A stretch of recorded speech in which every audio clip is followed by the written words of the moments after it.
Have you ever wondered why Pharaohs' tombs contain curved stone and wooden supports rather than soft pillows? To modern people, such a bed would seem like a torture device rather than a place to rest. But for the ancient Egyptians, sleep was not just a physiological need, but a dangerous journey into the other world. In this world, evil spirits and demons awaited them, from which they had to defend themselves even in their sleep. Therefore, every detail of their nighttime life, from the material of the bed to the shape of the headrest, had a deep sacred meaning. It was a whole system of rituals and beliefs designed to ensure the safety of the soul in its nighttime wandering.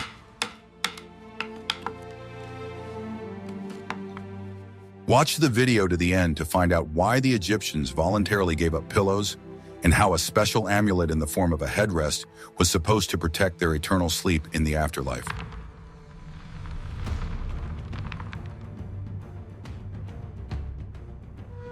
What if I told you that everything you believed about sleep was not true for the ancient Egyptians?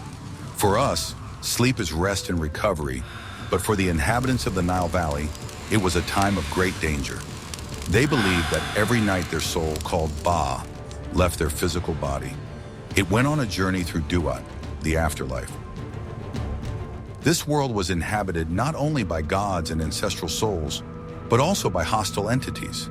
Demons and evil spirits could harm a defenseless soul or even prevent it from returning to the body by morning. Therefore, a sleeping person was considered extremely vulnerable and needed to be protected. O great Thoth, Lord of divine words, protect my father. The entire culture of sleep in ancient Egypt was built around this idea. A bed was not just a piece of furniture, but a kind of magical fortress. Every element of its design and decor was intended to protect the sleeper from otherworldly threats. That is why the Egyptians did not strive for maximum comfort as we understand it. It was much more important to surround oneself with the right symbols, amulets, and images of protective deities. The safety of the soul took precedence over the comfort of the body. For example, the legs of beds were often carved in the shape of lion paws. The lion was a symbol of strength and royal power, and it was believed that it would protect the owner's sleep. The bed itself could be decorated with images of the god Bes. Even the position of the body during sleep was important. The Egyptians tried to sleep on their sides, imitating the posture in which, according to their beliefs, the gods slept. This was considered the safest and most correct position for the soul's night journey. Their approach shows how strongly worldview influences the most basic aspects of life. What is commonplace for us was part of a complex cosmological system for them. Sleep was not the end of the day, but the beginning of a new invisible adventure. This concept explains many of the oddities of Egyptian life, which we will examine further. It transforms simple pieces of furniture into powerful artifacts, and it forces us to take a fresh look at the night we are so familiar with. Thus, for the Egyptians, going to bed was not just about resting. It was a conscious step into the world of gods and monsters, and they prepared for this step with the utmost seriousness. We are very interested in hearing your point of view. What do you think about this perception of sleep as a dangerous journey? Write about it in the comments, and don't forget to subscribe to the channel.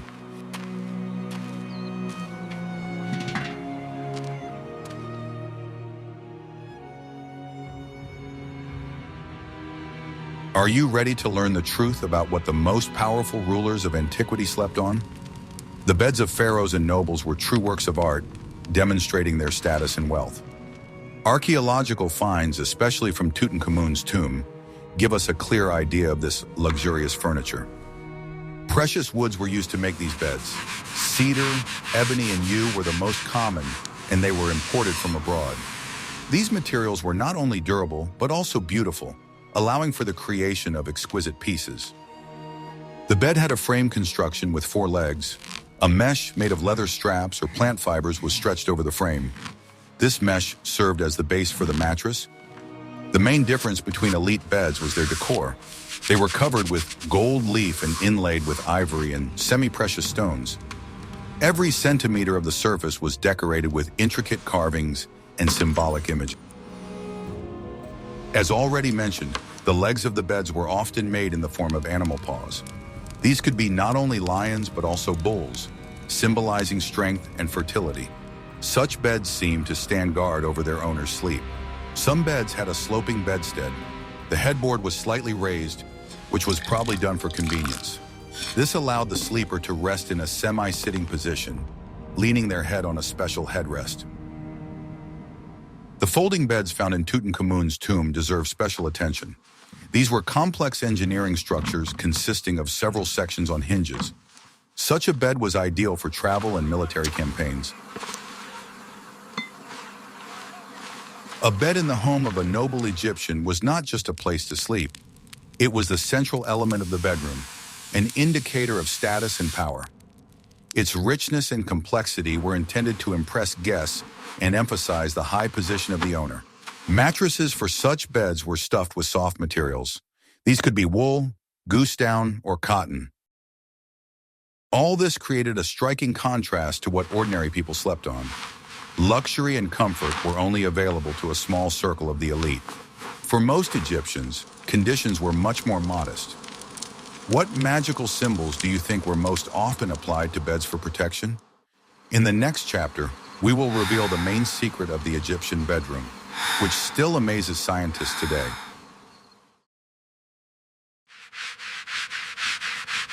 I will reveal the most closely guarded secret of Egyptian nights, which will change your idea of comfort. The most unusual and mysterious item in the Egyptian bedroom was the headrest, or uraze. It was not a pillow as we understand it, but a hard support for the head and neck. This headrest is the sacred bridge, guiding the deceased from the land of the living to the eternal fields of Aru. They were made from a variety of materials. Ordinary people used wooden or clay headrests, but the nobility and pharaohs could afford items made of stone, such as alabaster or even ivory. The design was simple: a base, a vertical support, and a semicircular bed for the neck. At first glance, sleeping on such a device seems incredibly uncomfortable. However, there were several practical and magical reasons for its use. First, in the hot climate of Egypt, such a stand provided excellent ventilation. The head remained elevated and air circulated freely around it. This helped to make the stifling nights more bearable and avoid overheating. Second, headrests helped to preserve complex hairstyles. Both men and women in ancient Egypt wore wigs and elaborate hairstyles, which it would have been a shame to ruin every night. The urashet allowed hairstyles to remain intact until morning. But the main function of the headrest was magical protection. The head was considered the center of life force and had to be protected especially carefully. The headrest symbolically raised the head above the body, as if bringing it closer to the sky and the gods. Headrests were often inscribed with protective spells and images of deities. Frequent guests were the dwarf god Bez, who scared away evil spirits, and the hippopotamus goddess Tart, the patroness of sleep. These images turned the headrest into a powerful amulet. The crescent shape was also not accidental. It was associated with the horizon, the place where the sun rises and sets. The head of the sleeper, resting on the headrest, was likened to the sun, which was to be reborn in the morning. Interestingly, the headrest was not only an everyday item, but also an important element of funeral equipment. It was placed in the sarcophagus under the mummy's head. It was believed that it would protect the deceased in the afterlife, ensuring his eternal rebirth, like the sun. Is in peace. May this stone be your protector. Thus, the stone pillow was a multifunctional device. It served hygienic, everyday, and, most importantly, religious purposes. It was a key element of the system of magical security during sleep.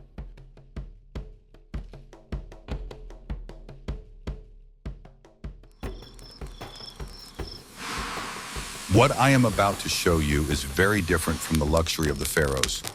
Most of the population of ancient Egypt lived in modest mud brick houses. The most common sleeping place was a mat made of reeds or palm leaves. It was spread out directly on the compacted earthen floor. In some houses, you could find special clay platforms. These low elevations along the walls served as beds. They protected sleepers from drafts and insects crawling on the floor.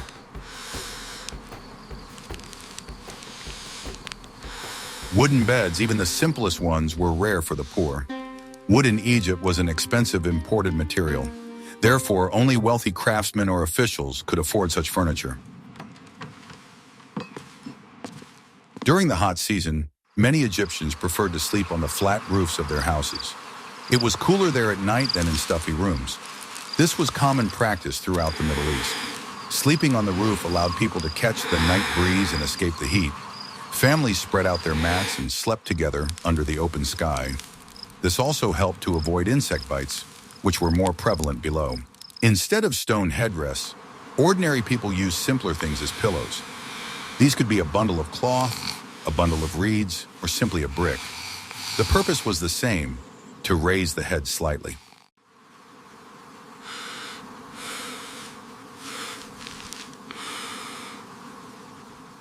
The Egyptians covered themselves with coarse linen or woolen blankets.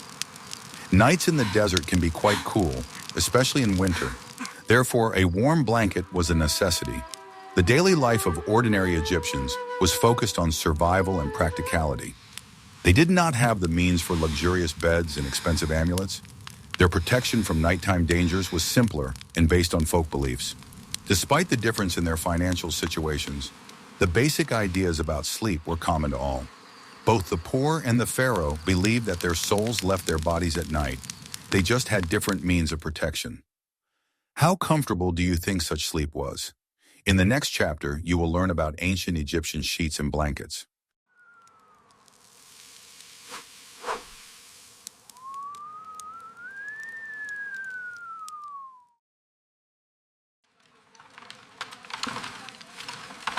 Flax was the main textile crop in ancient Egypt, and it was used to make most of the bedding.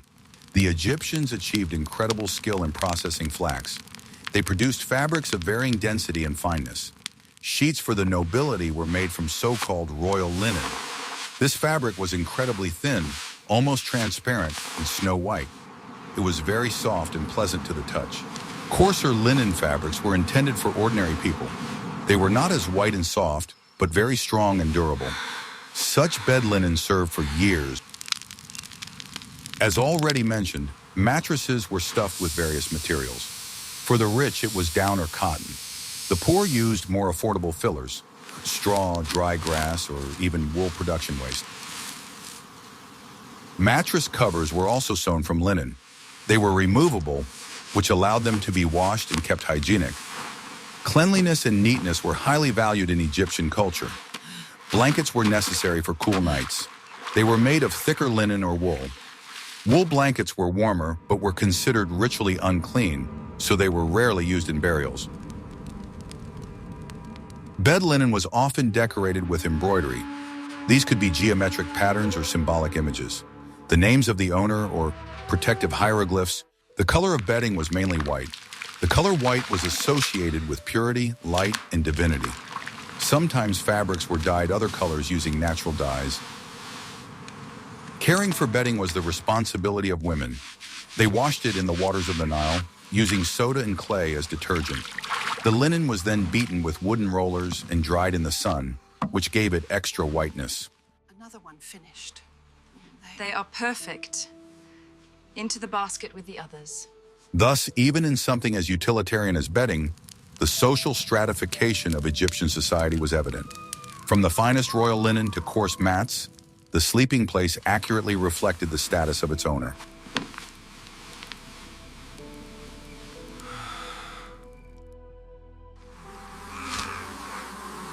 What if I told you that the main threat to sleeping Egyptians was not demons, but very real creatures?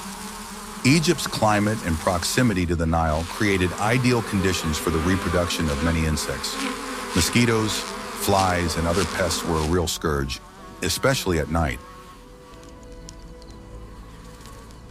To protect themselves from them, the Egyptians came up with one of the most useful inventions in history, the mosquito net. Herodotus, a Greek historian who visited Egypt, described this practice with surprise.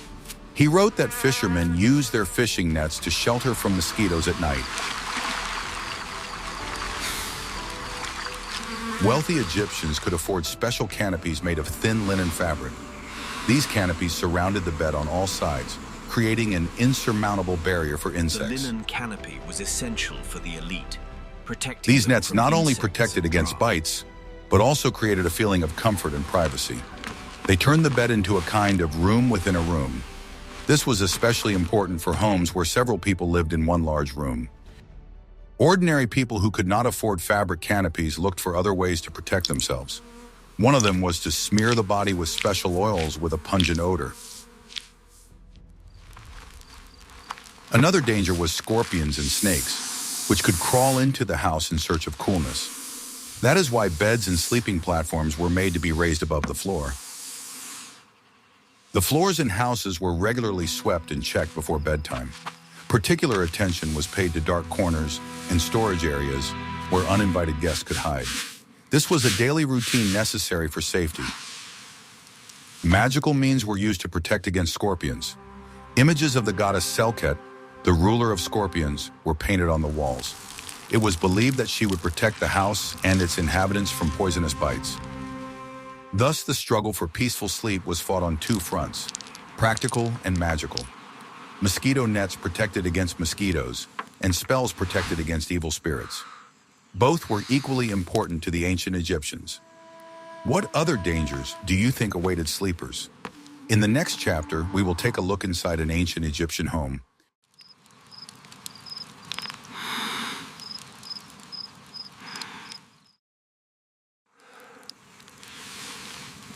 The homes of ordinary Egyptians were small and functional. They usually consisted of 2 or 3 rooms. There was often no separate bedroom as such, and the main living area was used for sleeping. The family slept together in one room. This was due not only to a lack of space, but also to considerations of safety and warmth on cool nights. Personal space was a concept foreign to most of the population. There was often an open courtyard in the center of the house. This is where food was prepared, crafts were made, and on hot nights people slept. The courtyard provided ventilation and more space than the cramped rooms. The homes of the nobility were arranged quite differently.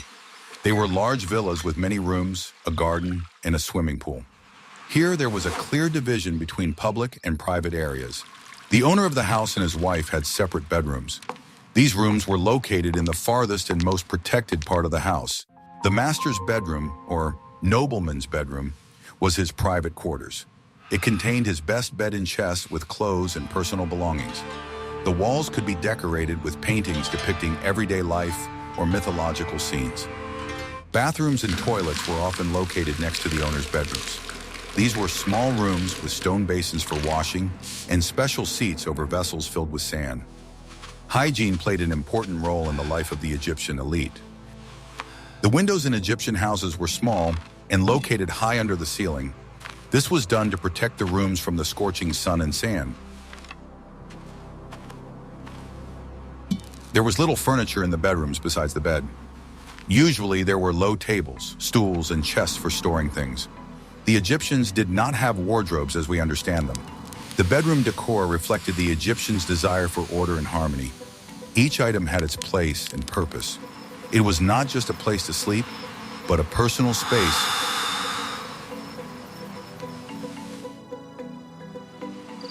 There was no special clothing for sleeping, such as pajamas in ancient Egypt. People slept either naked or in the same clothes they wore during the day. It depended on the weather and social status. During the hot season, most people preferred to sleep without clothes. It was more comfortable in the stuffy climate. Linen sheets and open roofs helped to cope. The main clothing for both men and women was a simple loincloth or a short linen tunic. Such simple clothing was suitable for both work and rest. Therefore, people often went to bed in it. Wealthy Egyptians could afford finer and softer linen tunics. They were loose-fitting and did not restrict movement during sleep. Sometimes such nightwear was decorated with fine embroidery. During sleep, Egyptians removed most of their jewelry. Heavy necklaces, bracelets, and rings could get in the way. Only small amulets, which were worn constantly for protection, remained. Wigs, which were an integral part of the nobility's wardrobe, were always removed at night. They were carefully placed on special stands to preserve their shape. Sleeping in a wig would have been hot and uncomfortable. Egyptians often braided their own hair into plaits. This was a practical hairstyle that did not interfere with sleep. Both men and women wore fairly long hair. The cosmetics that the Egyptians applied liberally during the day were washed off at night. This was especially true for black eyeliner. However, they did not completely get rid of it as they believed in its protective properties. Thus, preparation for sleep included a number of hygiene procedures. It was necessary to wash, remove excess clothing and jewelry, and tidy up one's hair. This was a daily ritual marking the transition from daytime cares to nighttime rest. The simplicity of nightwear contrasted with the complexity of daytime attire, especially among the elite. At night, everyone became equal before the world of dreams and its dangers. The main thing was not what was on the body, but what protected the soul.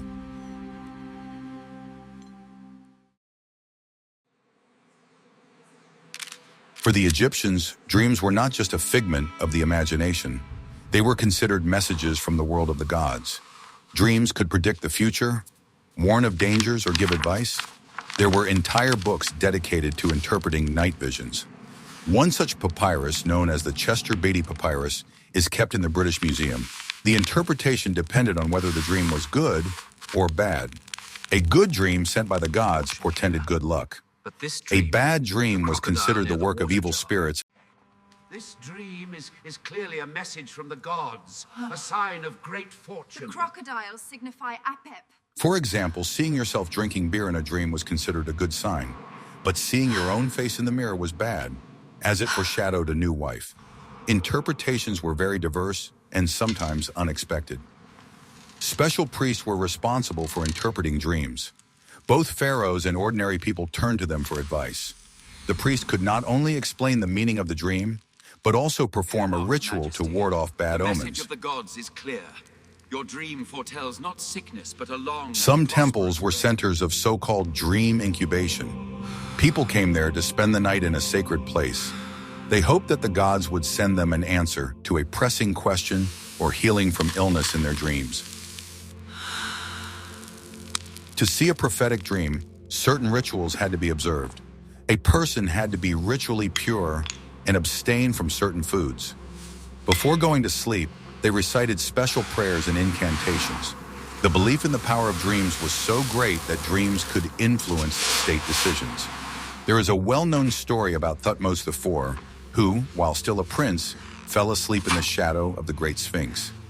In his dream, a god appeared to him and promised to make him pharaoh if he cleared the Sphinx of sand. This episode was immortalized on a stele erected between the paws of the Sphinx. It shows the enormous importance attached to dreams in Egyptian culture. Dreams were a direct channel of communication with the divine world. Directly to him in a dream. This proves his Thus, divine night right. was not only a time of rest, but also a time of revelation.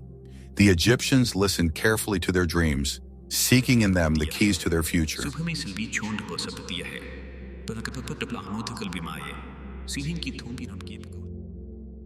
The day is done.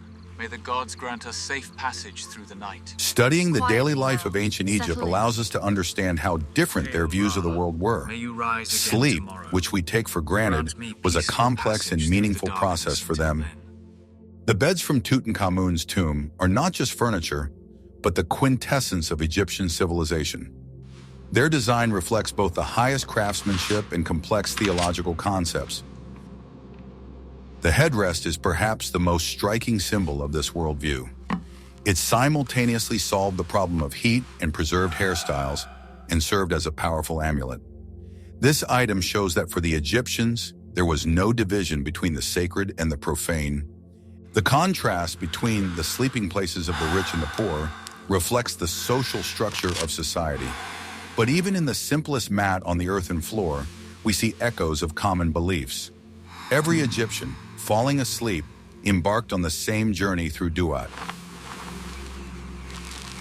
Many of their inventions were surprisingly practical. The use of mosquito nets was a brilliant solution that saved countless lives. It is still relevant today in regions with hot climates. Their attention to hygiene also deserves respect. The desire to keep beds clean and the use of removable mattress covers all speak to a high level of domestic culture. They understood the importance of cleanliness for health. The belief in prophetic dreams and their interpretation connects the Egyptians with many other ancient cultures.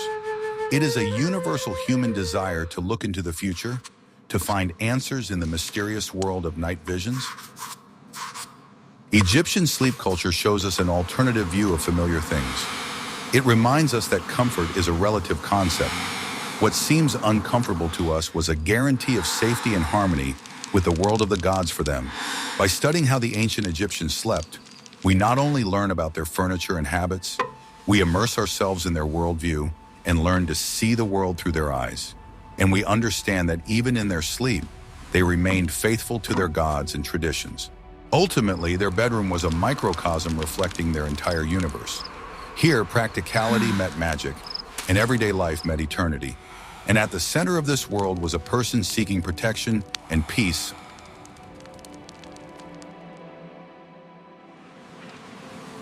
We have taken a journey into the night world of ancient Egypt and seen how different it was from ours. From the luxurious gilded beds of the pharaohs to the simple mats on the roofs of peasant houses, from stone amulet headrests to the first mosquito nets in history, every detail had its own meaning. Sleep was not just rest, but a ritual that required preparation. This proves once again how profound and multifaceted the civilization of the Nile Valley was. They created a unique culture in which even the most mundane things were imbued with deep meaning. Studying their way of life allows us to better understand not only them, but also ourselves. Please suggest topics for future videos that you would like to see on our channel in the comments. Which civilization or era interests you the most? And don't forget to subscribe so you don't miss out on new research into the mysteries of the past.